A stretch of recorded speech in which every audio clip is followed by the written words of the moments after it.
He who governs his emotions governs the outcome. In a world where most are ruled by impulse, by sudden storms of passion or despair, the one who remains still inside commands the battlefield. Emotion is a luxury the powerful cannot afford. The moment you allow anger to dictate your tongue, fear to freeze your actions, or heartbreak to cloud your judgment, you hand over your power to those who are watching you fall apart. Understand this: everyone is observing. They may smile, they may pretend to comfort you, but behind the mask, they are measuring your weakness. They are calculating how and when you will break. The man who cannot be provoked becomes an enigma. He becomes feared because he cannot be predicted. You never show your cards. You do not react, you calculate. If someone insults you, you do not flinch. If they betray you, you bleed in silence. You never give them the satisfaction of knowing that they've unsettled you. For to show pain is to validate your enemy's weapon. To show anger is to give them control over your state of mind. Let the storm rage outside. Within, you remain cold, clear, and calm. Not because you are numb, but because you understand that feelings are private weapons not for display, but for quiet warfare. What most fail to understand is that emotional detachment is not the absence of feeling. It is the control of it. You still feel the knife as it enters your back, but you don't scream. You learn from the cut. You remember the angle, the softness of the voice that came before the stab, the way they looked you in the eyes while plotting your fall. And then you act not out of rage, but with precision. Your response is delayed, calculated, merciless. Because when you move from emotion, you play their game, but when you move from strategy, you play your own. The world respects the man who cannot be moved. The court bows to the one who looks into chaos and blinks not once. Think of those who lead with sentiment. They are loved, yes, for a time, but love fades when circumstances turn. The stoic one, the one who never breaks, commands longer loyalty. He becomes a symbol of something greater. He becomes the ideal that others wish they could become. They may never love him, but they will follow him. Not because of kindness, but because of strength. Your emotions are yours alone. Never place them in the hands of others. To do so is to invite your own defeat. When they see you broken, they learn how to break you again.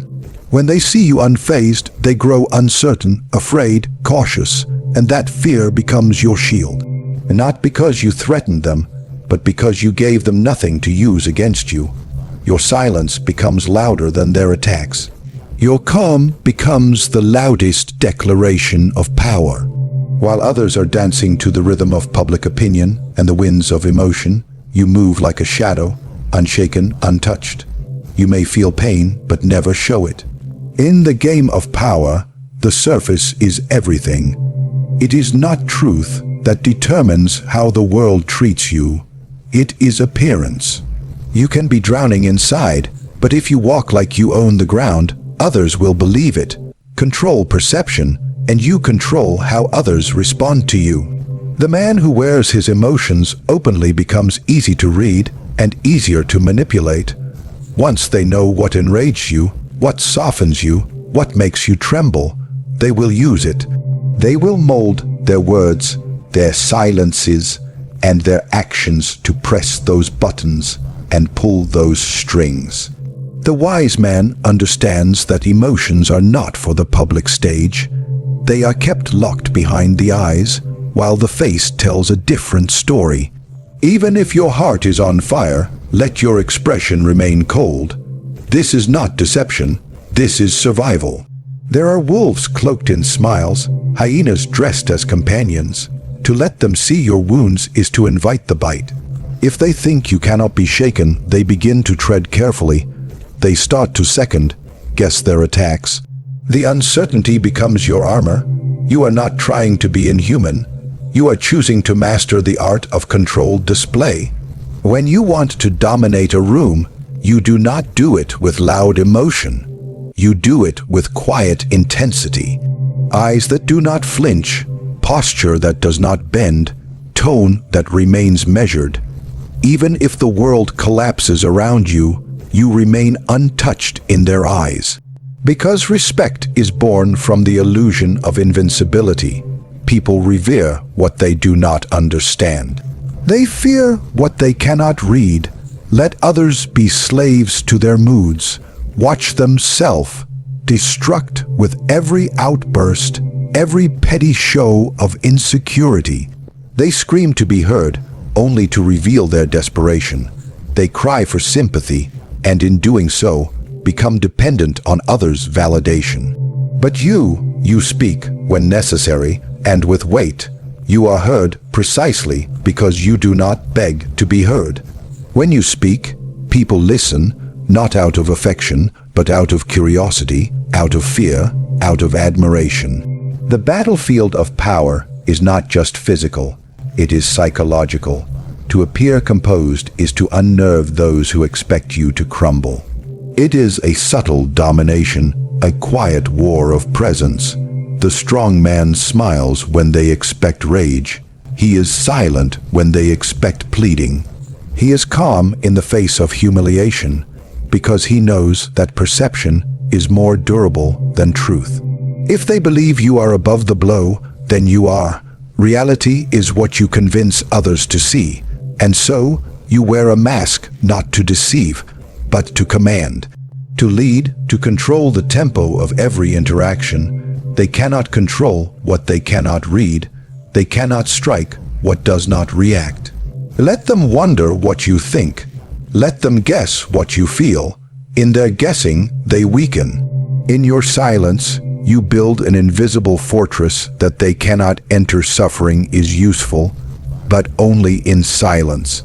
Pain, when exposed, becomes theater. It entertains your enemies, feeds their egos, and gives them the blueprint of your destruction. But pain, when internalized and studied, becomes instruction. Every betrayal is a map, every wound a lesson. The wise do not complain when cut, they examine the blade, remember the angle, and sharpen their own. This is not cruelty, this is intelligence. The world is not designed to heal you. It is designed to test you, to pressure you, to observe what you will become under strain. And most will break. They will cry out for mercy, for attention, for help, but those cries are signals.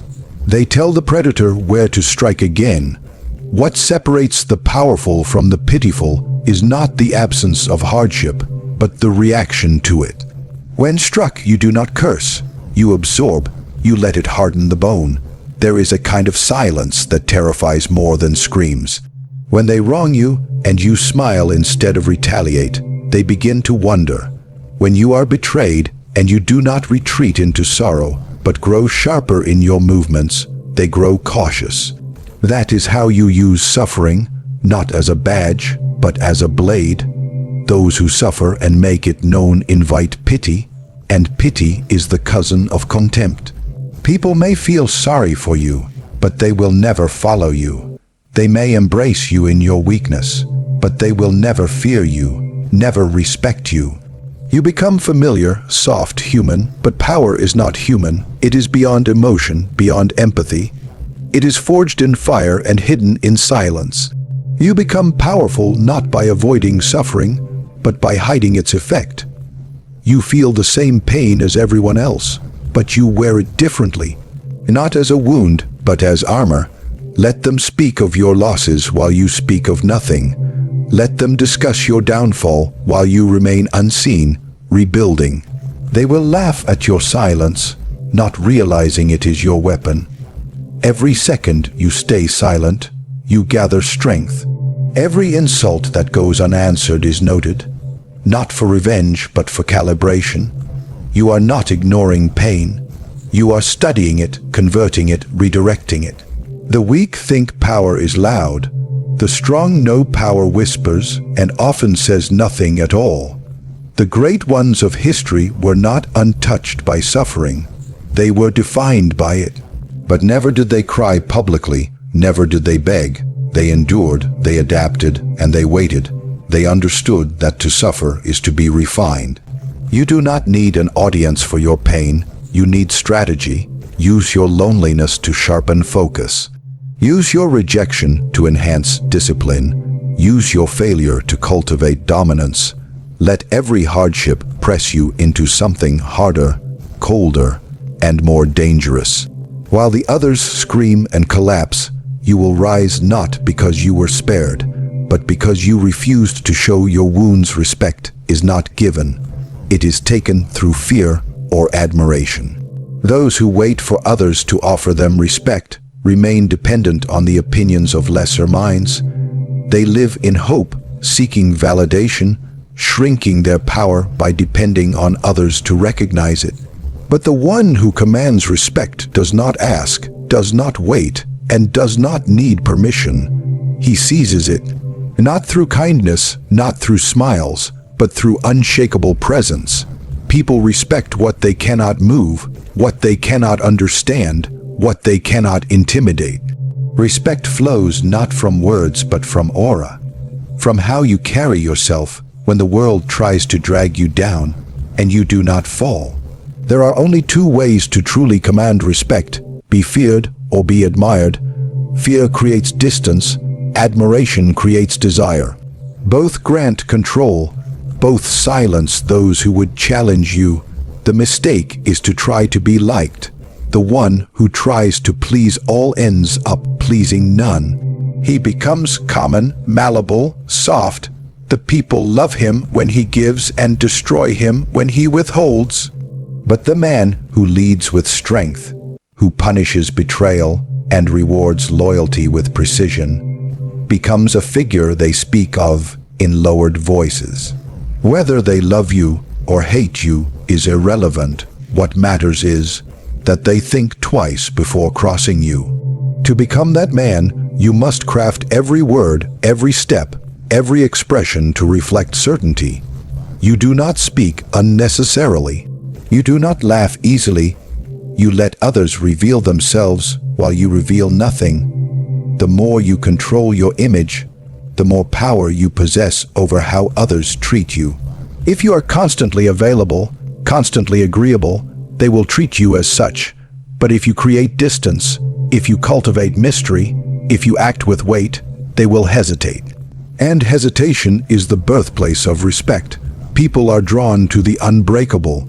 In every room, there is always one whose silence speaks louder than noise, whose presence shifts the energy, whose gaze demands attention. He does not shout, he does not plead. He acts, and through action he defines himself. You do not gain respect by declaring your worth. You gain it by becoming undeniable. Through discipline, through resilience, through the cold refusal to be shaken by insults, temptations, or failures. Your response to adversity tells the world whether you are to be followed or forgotten. The leader who commands respect understands timing. He strikes when it matters. He punishes not out of emotion, but to send a message. He forgives rarely, and when he does, it is strategic, not sentimental. Respect is built through consistency. Every moment is a test. Every interaction an opportunity to assert dominance, not through aggression, but through controlled authority. You never react, only act. And when you act, it is with purpose. Those around you may try to undermine you, provoke you, diminish you, but if you remain focused, composed, and relentless, they will begin to adjust to your rhythm. They will speak differently in your presence, not because you demanded it, but because they sensed it was required. Let nothing pierce your spirit. The world is not concerned with your survival. It is concerned with your reaction. Every failure, every betrayal, every humiliation is not merely a test of your strength, but a question. Will you adapt, or will you collapse? And while most will fall into chaos, scrambling for comfort, or retreating into self-pity, the rare few will adapt with ruthless calculation. The strong do not break, they evolve. When the tide shifts, they do not drown, they change form. When doors close, they do not knock twice. They build new entrances. But even as they shift, even as they reshape themselves to fit new terrain, they reveal nothing. Adaptation is not weakness. Exposure is. Those who speak of their struggle, while they are still inside it, reveal their position. They show the enemy where to strike next. But the one who adapts silently moves like smoke. He cannot be grasped, cannot be cornered, cannot be understood. His power is his invisibility. His intelligence lies not only in his ability to change, but in his ability to hide that change until the result is inevitable. You do not announce transformation, you emerge transformed. No one sees the process, only the outcome. That is control. To reveal nothing is not to lie, it is to protect. Information is power. Every word you give away, every emotion you express, every confession you make can and will be used against you. People pretend to care, but they collect your truths like weapons. They wait until your moment of weakness and then strike with precision. To survive, you must become unreadable. Your face tells no story. Your actions carry no explanation. Your eyes give away no fear. You move in silence, because in silence there is safety. Let others speak loudly of their plans. Let them shout their ambition from rooftops. Let them seek applause, recognition, and comfort. You will remain hidden. You will adapt in the shadows. You will adjust your course without making noise. And when they look again, you are no longer where they thought you were. That is power, not to resist the storm, but to become the wind itself. Not to fight the system, but to outmaneuver it. Control is not in domination alone. It is in direction. When you adapt ruthlessly, you redirect pressure into opportunity. You absorb the heat and forge yourself anew, but you tell no one how you did it. They see results, but not reasons. They see victory, but not the cost. And because they don't understand your process, they cannot imitate it. They remain in reaction while you operate in design. To be adaptable and unreadable is to be beyond reach. While others scream, you calculate. While they beg for guidance, you become the guide. While they seek answers, you become the question. Let them chase trends, let them copy personalities. You will bend only to sharpen, shift only to strike, change only to conquer. And every time you evolve, you do so without leaving behind a trail. The world bows not to those who feel deeply, but to those who govern what they feel. Power does not belong to the loud, to the broken, or to the emotional. It belongs to the calm, the composed, the unreadable. Let your emotions be your fire, not your signal. Let your pain be your fuel, not your story. You gain respect not by pleading for it, but by becoming something that cannot be ignored. Adapt without showing it, suffer without speaking it, lead without asking for permission. When nothing affects you, everything around you begins to adjust. That is how you rise, not by chance, not by mercy, but by becoming untouchable.